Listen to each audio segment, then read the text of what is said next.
Welcome to today's Explainer. So today we are opening up a seriously fascinating historical text.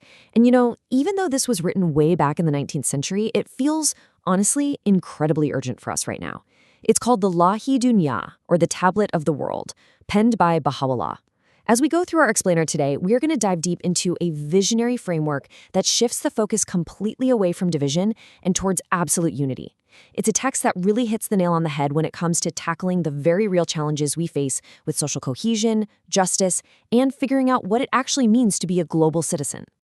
All right, let's just anchor ourselves right off the bat with a core philosophical question.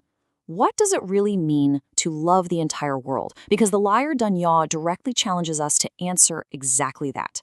It pushes back hard against our traditional, kind of limited boundaries of human affection and loyalty. It demands that we completely rethink our place within the human family. And I want to point out, this isn't just some poetic ideal in this text. No. It is presented as an absolutely crucial necessity if human civilization is going to survive and progress. Section 1. The Plight of Justice. Now, before laying out any kind of solution, the text paints a pretty stark, unflinching picture of a world that is just suffering under the weight of its own darkness, division, and corruption. It observes, and I quote, "Justice is, in this day, bewailing its plight, and equity groaneth beneath the yoke of oppression." The author writes that thick clouds of tyranny have completely darkened the face of the earth and enveloped its peoples. It's such a powerful personification, right? Justice itself is literally crying out.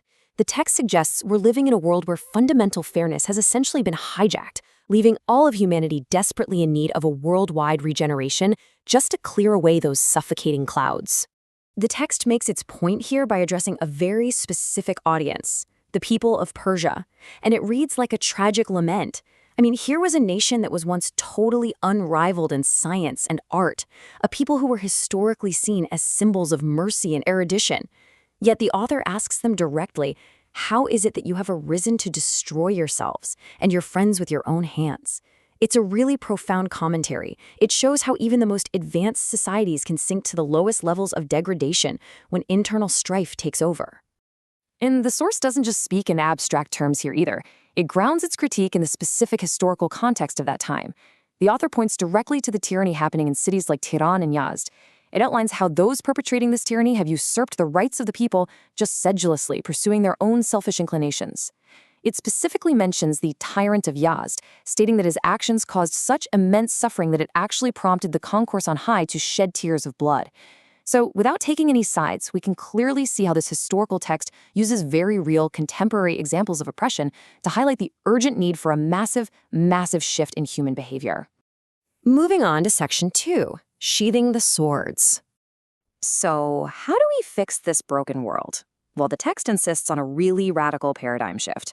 It tells us we need to replace the weapons of violence with the power of words and character. It explicitly links strife and conflict with the beasts of the wild. It frames physical violence and endless bickering as primitive animalistic behaviors.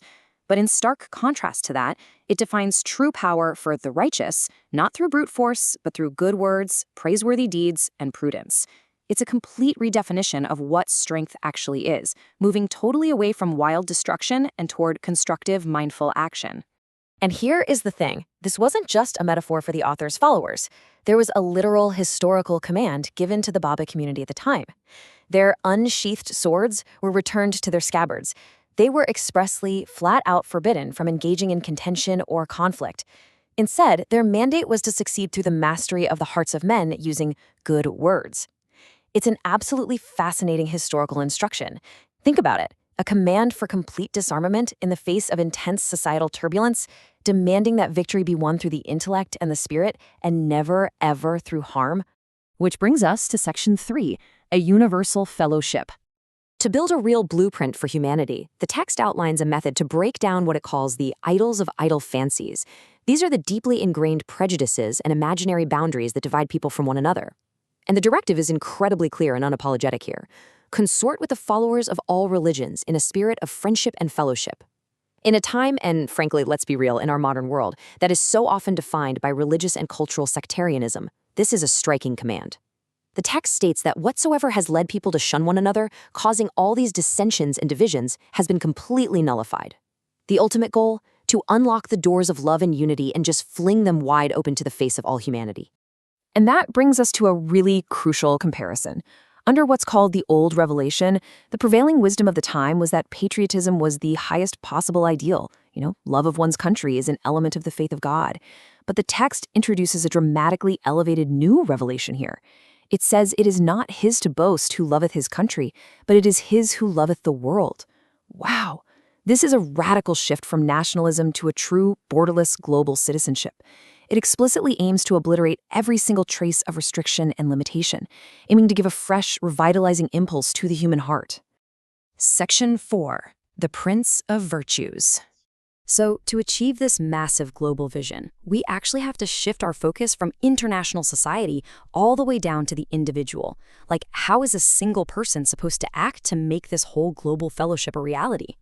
Out of all the complex ethical frameworks out there, the text elevates one very specific trait to the very top, and that is courtesy.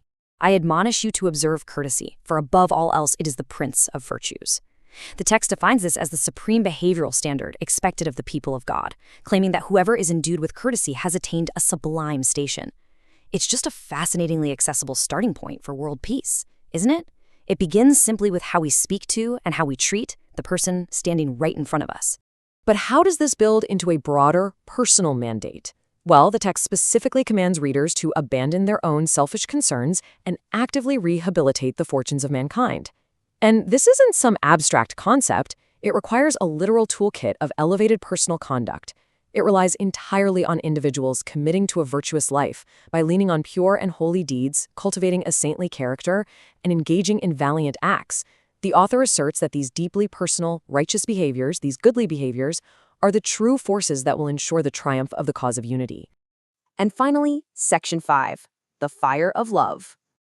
When we combine all of these elements together, rejecting tyranny, sheathing our swords, forging a global fellowship, and practicing individual courtesy, the text reaches this dramatic, unifying climax. It says, "Be as brilliant as the light and as splendid as the fire that blazed in the burning bush." The text explains that the brightness of this fire, the fire of your love, is exactly what will fuse and unify the contending peoples and kindreds of the earth. On the flip side, it warns that the fierceness of the flame of enmity and hatred will only ever result in endless strife and ruin. It's such an enthusiastic, burning call to action. It's telling us to become a literal source of warmth and light in what can often be a very dark world.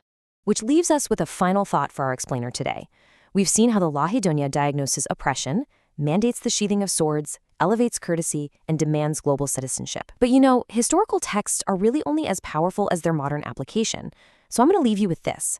How can you apply this 19th century call for universal fellowship to extinguish strife in your modern world? What is one pure and holy deed or one act of courtesy that you can use today to break down the idols of division? Thank you so much for exploring this fascinating text with me, and I'll catch you next time.